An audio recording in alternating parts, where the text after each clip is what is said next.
Welcome to another episode of In the Know. Today I'm going to be talking to one of my all-time favorite dudes, Dustin Mathews, and we're going to be talking about how to create a high-converting newsletter for your business, why it works, and how you can do it all for free. So let's jump right in and let's get started.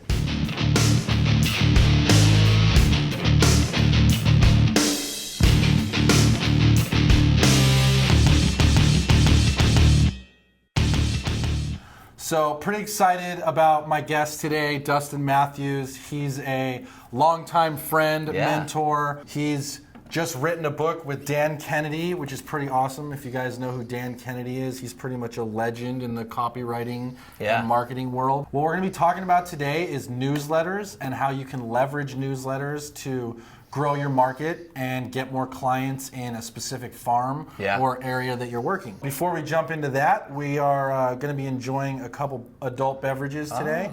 I'm going to be trying the Fall Brewing Company Plenty for All Pilsner. That's a local beer out of North Park here in San Diego, so a big shout out to them. And then Dustin is going to be trying the Uncaged. Gotta go Uncaged. Pinot. So there you go. We can get started and kick this thing off. Let's do it. Super pumped to be on the show. Good. Very excited to have you.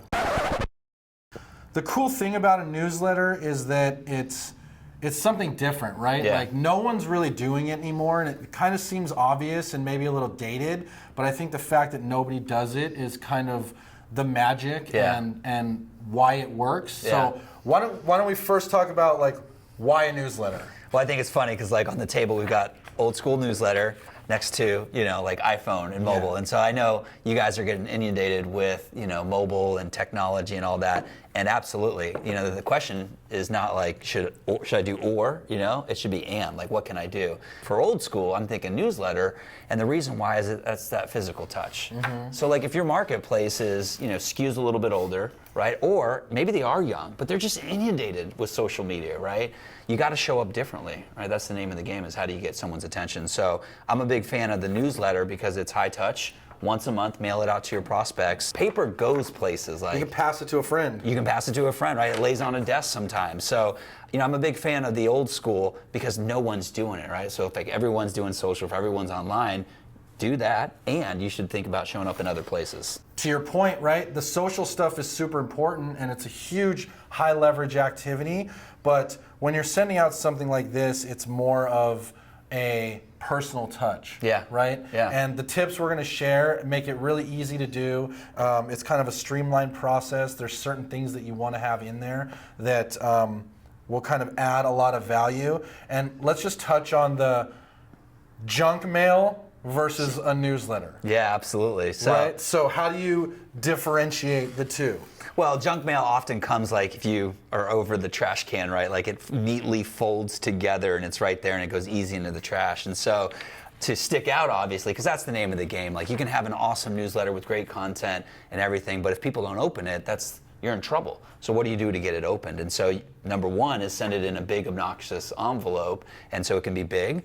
Or like you guys do, you send it in a big black envelope, right? Yeah, to get out and cut the clutter. Yeah, so that's, I think, a good distinction, right? With junk mail, it's you don't want to blend in. You don't want to send just another piece of junk to someone.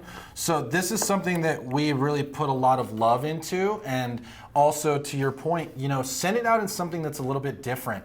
Like we've bought sparkly gold envelopes. This newsletter here is actually called In the Black, and we send it out in an all black 8x10 envelope, and we actually put a stamp on the front that says open and read. Yes. So we've gotten really good feedback on just it getting through to people and them actually opening and reading it, which ultimately is the goal. Yeah. I think a big thing on that is, a lot of people want to like cut corners, right? So if they are going to do direct mail, I get it. Like it's an expense, right? So we could do social and that's free, but who knows if they're seeing it. And so what I would say is don't cut the expense where it comes to the stamp, the postage stamp. And so some people, you're mailing a bunch of them, you can do the little indicia, which is that little thing that's printed there.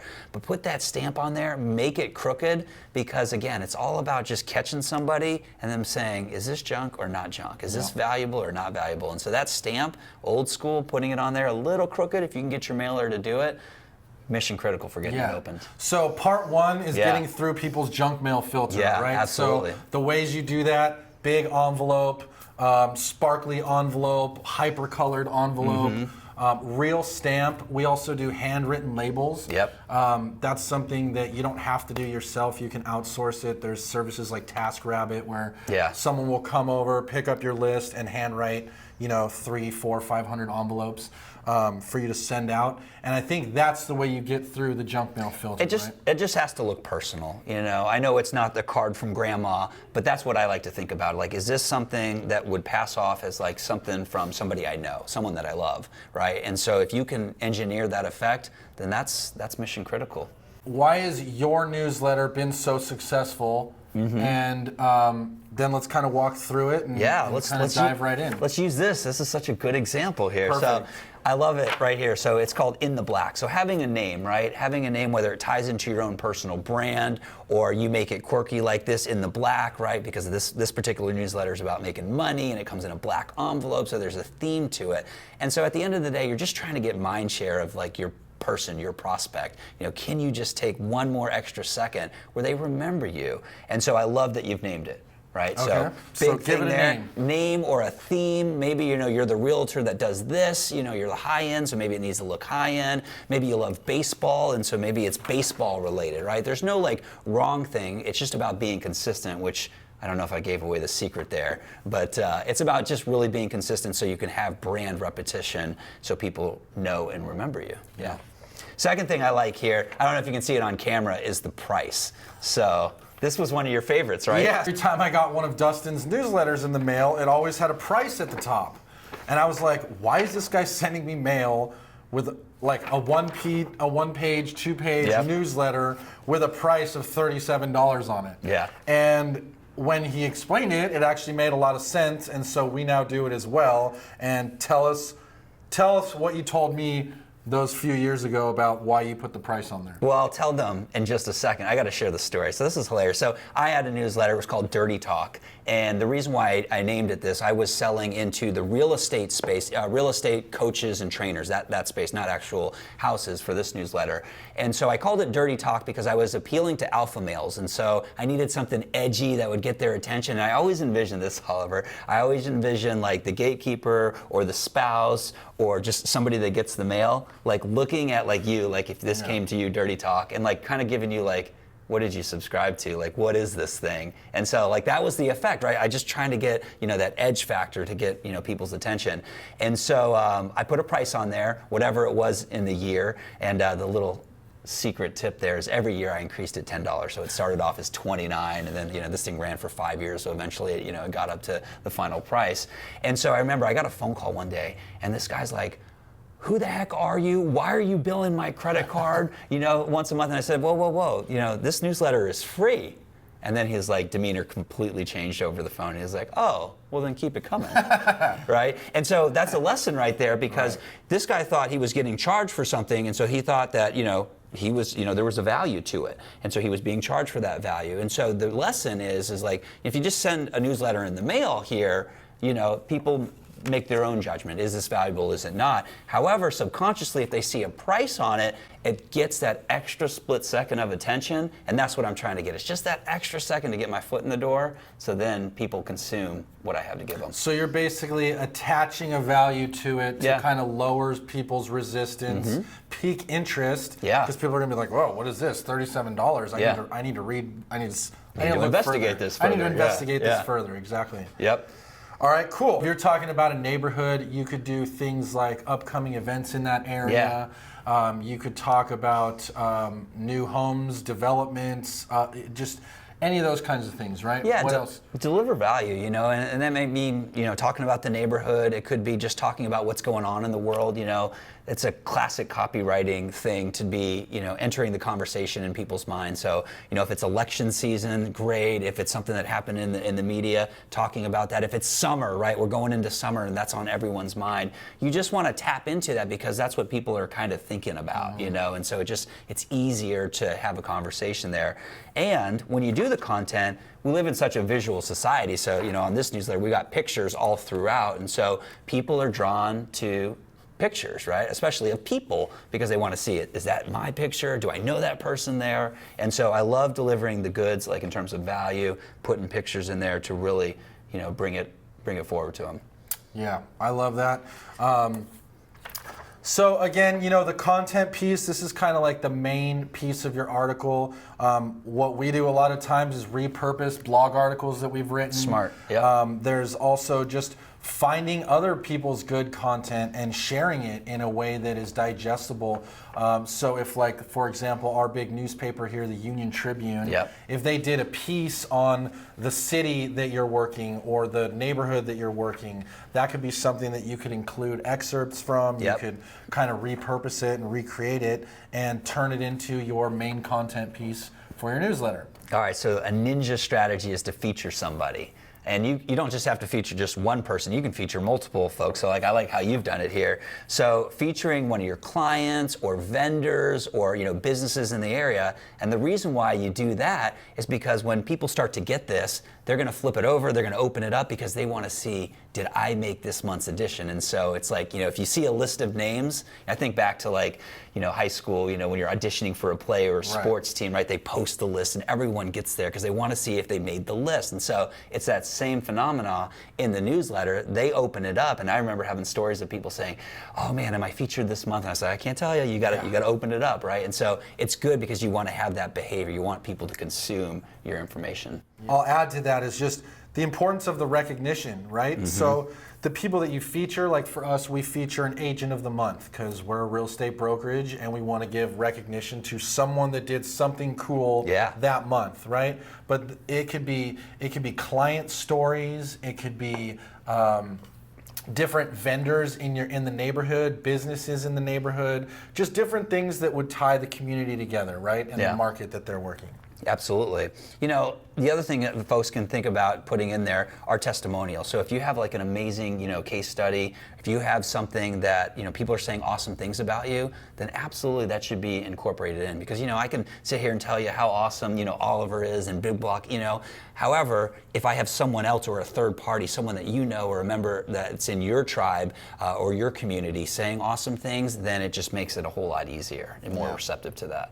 Another easy way to do it is if you're collecting Yelp reviews, just doing like a screenshot of your Yelp review and just dropping it right in there because people will see that and automatically associate Yelp with credibility. And I think that's just an easy way to kind of tie it all together. Yeah, absolutely. Well, let's talk about referrals. That's big in your guys' world, right? Yep, definitely. So referrals. So what you want to be talking about is referrals. So people that have made referrals, you want to give them shout outs because one, it makes them feel good, right? It's another mention for them. But also two, it shows the rest of the world or community where you're working, it shows them that referral activity is applauded and is a good thing. And so, because sometimes people feel a little weird, like their name's on the line or their reputation's on the line. And so like if they see that, like, wow, 3 people made referrals this month, then that shows good behavior, that shows it's safe to refer here, and so it shows that, and so that's how you generate and stimulate more referrals. Yeah, I love that idea. That's something that we've incorporated as well. We do all the agents that join our brokerage, we have a section where we just give them a shout out. Hey, look at all the agents that have joined this month. And that way when they get it, they're like, oh, cool, I'm in it. They see their name in it. And it also, to all the prospects that we send to, it shows that, oh, wow, so-and-so moved over there, and this person moved over there, and, oh, wow, look, all these people have moved over there, and now all of a sudden, it just piques their curiosity as to what's going on over there, and hey, maybe this is something that I want to be a part of. Yeah. The other thing that's most important, like a lot of people do they get this idea, they're going to do his newsletter and they deliver the value, but they drop the ball when it comes to call to action. So I always say you got to be promoting yourself. Now you don't have to be obnoxious like the car salesperson that people think of, but you want to make mention. So if you've got a free report, or if you need to remind people like to go get a analysis on their house, what's there, you got to remind people. You can't just expect them to know, hey, I'm a realtor and this is what I do. You just have to have subtle calls to action in there. And so make sure throughout the newsletter that you're putting different ways that you deliver value. Yeah, I love that. And some of the different ways that we've incorporated that on our newsletter is we basically incorporate the entire bottom quarter to basically an advertisement about Big Block. I would suggest doing the same thing, that just advertises your services, get a free home report, get a value estimate, any of those types of things that you offer. And then also ways to get in contact with you, right? And not just phone and email and website, but we put all of our social media links on there because we want to, back to the concept of FaceTime and being everywhere, we want to be able to engage with us on those other platforms and just continue to close the loop on people becoming part of your tribe. Yeah. Now, Oliver, they always ask me this. Can I just email it? Oh. The answer is yes, you can. But how many emails do you get? Like seriously, like 100 emails a day, 200 emails, maybe even more, right? And so do you want to compete with that? And so that's why it's important, take the content that you are producing, if you are on the blog, and put it into something physical. Odds are people are going to miss it, a big part of your community. They're going to miss it because they're just inundated online. And so take that same information that you're creating, that content, put it in print form and deliver it to them so they can consume that way. Yeah. But the big thing, if you are going to commit, you can't commit for a month. You have to let this thing roll for at least 3 to 6 months and give it that test, and then evaluate at that point. So don't do this if you're only going to do it for 1 month. Like if you know that's you, don't do it. Save your money. And the reason why is it's a brand play. Nike doesn't just run one ad on TV. McDonald's doesn't just run one, multiple. Like radio, right? It's the same thing. It's multiple touches. And so it is a high touch. It's an investment in your client. It's an investment in building the relationship. But man, you go 6 months, a year, many years, and it can really make a name for you in your marketplace, generate leads, and get more referrals. Love that. And just to add to that, let's talk about that for a second. So what sort of a cost should they be expecting, and how many / how often do you think they should be sending? Yeah, I think recommend. I would say, just to tackle the easiest one first, I would say once a month, get this out in the mail. And I want to go back to when I first started my newsletter. So my girlfriend, fiance at the time, helped me. And so I remember being in an apartment, we were in a condo, and we were in a clubhouse. And it had like this copier machine. I swear it was like a 1990s Xerox machine with like 5% toner. So like this thing was like the worst possible thing. And so I was doing it on a budget, so I get it. And so I'd make one copy, I'd print it at Kinko's, make it real nice, and then I'd go to this like 1990s like Xerox machine, right? I'd put it on there and we would make copies, and like the quality was horrible, like it like was faded if you've ever made a copy of a copy of a copy. That's what it looked like, but it was important because I got started and I made a commitment to keep doing it. And so, if you're gonna outsource it or do it yourself, I mean, generally you wanna be around $1 per piece, and that's to print it, that's to get the envelope, that's to get the postage out. And so that's where you wanna be. Obviously, if you run a lot of quantity or if you use an outsourced service, you can go down in cost or you can go up in cost. And so the important part is like, listen, if you're thinking about, hey, I don't know if I want to fully commit to this, give it a shot. Come up with 50 names. That's what I did when I first got started, 50 names. And it's not the quantity, it's just the consistency of just keep doing it. And so for me, back to this newsletter, Dirty Talk, within the 3rd month, someone gave me a call because a speaker had canceled, and they say, hey, listen, I need you to come out and do one of these interviews or do this speaking gig. And so I was able to do it. And I'm not saying it's going to happen that quickly for you in your world, but it was the fact that I just stayed in touch with my marketplace and stuff started to happen. And you're doing it in a way that's a little bit different, right? You're not just sending out the same stuff that every realtor sends out to their farm. You're building something that's custom, that's to you. And ultimately, like, this is kind of a love project. You know what I mean? Like, it's not... Like, we personally put a lot of love into creating these, and I know you do as well. And I think that's what people take notice of, and that's what makes them want to open the next issue when they get it. Oh, yeah. Right? Like, I remember one thing you used to do is you put everyone's name on the envelope. Yeah. Right? And so every month it was like, oh, did we make the envelope? Like, are we on the envelope? Like, where is it? We got to be on the envelope. Yeah. That was a lot of fun. Originally, it started off on the back page, but then I kept adding names to the list, and then I had to go to the envelope, and then I just couldn't put everyone's name on it. But yeah, it made people feel awesome. That's things you could do with like your sphere of influence. You could do with prominent people in your neighborhood, in your area, right? Yeah. People that give referrals. Hey, once you've given one referral, you go on the list, and then all of a sudden that list starts to grow and grow, and then people like find themselves wanting to be on the list, right? Even though it's just a newsletter that you're sending out every month. Yeah, absolutely. I got a ninja strategy, just popped into my head. And the ninja strategy was sponsorship. So along the way, when I was doing my newsletter, I was like, how in the heck can I make this for free? So 2 ways I did it. Number 1 was sponsorship. So I found a business that wanted to ride along with me. So we put either an insert into the newsletter or we put an ad like you did on the back there. And then the second one is affiliate. And so what I would do, and I didn't have a sponsorship, and I said, hey, maybe I can get some of this cost back, even though I would have paid for it time and time again because I believed in the long term.